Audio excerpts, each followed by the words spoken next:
Ես հիմա պնդում եմ, որ այս հրապարակումները արդեն մաթեմատիկական ճշգրտությամբ ապացուցում են, որ Նիկոլ Փաշինյանը հրեշ է, հենց այս բառն եմ օգտագործում, հրեշ է, որը 2019 թվականի ապրիլին եւ հունիսին ստացել է կարգավորման պլան, իդեպ չգիտես ինչու ապրիլի պլանը չի հրապարակել, պլան, որը հաստատում է խաղաղություն եւ ապաշրջափակում, միջազգային խաղաղարար ուժերի տեղաբաշխում Արցախի ամբողջ պարագծով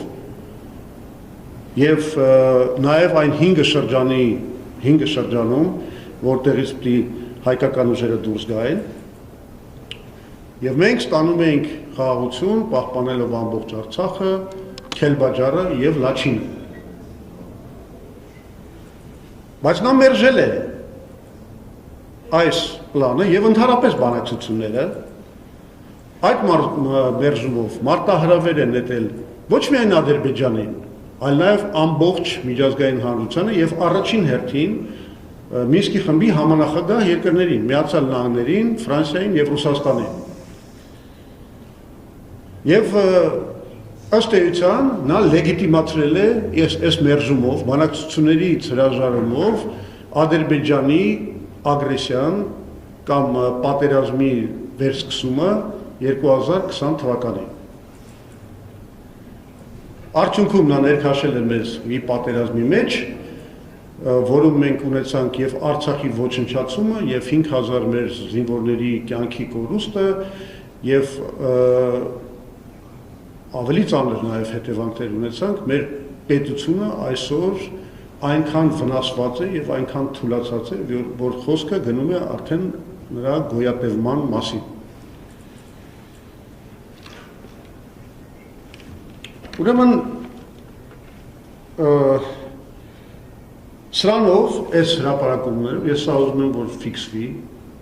այս հրապարակումներով պարզվեց, որ կնիքով պարզվեց։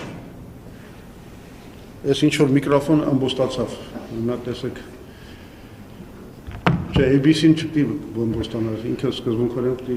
դեմ չլներ իմ ասածին։ Հա։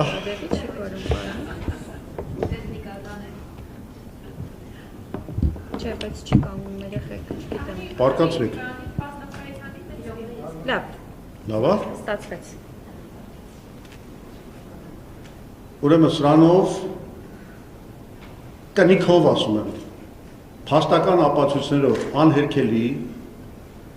պարզվեց, որ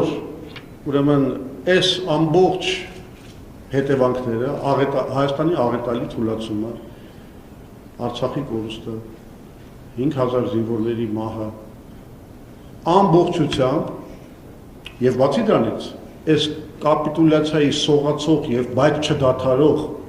այս ամբողջ գործընթացը ամբողջությամբ Նիկոլ Փաշինյանի խղճի վրա է։ Հիմա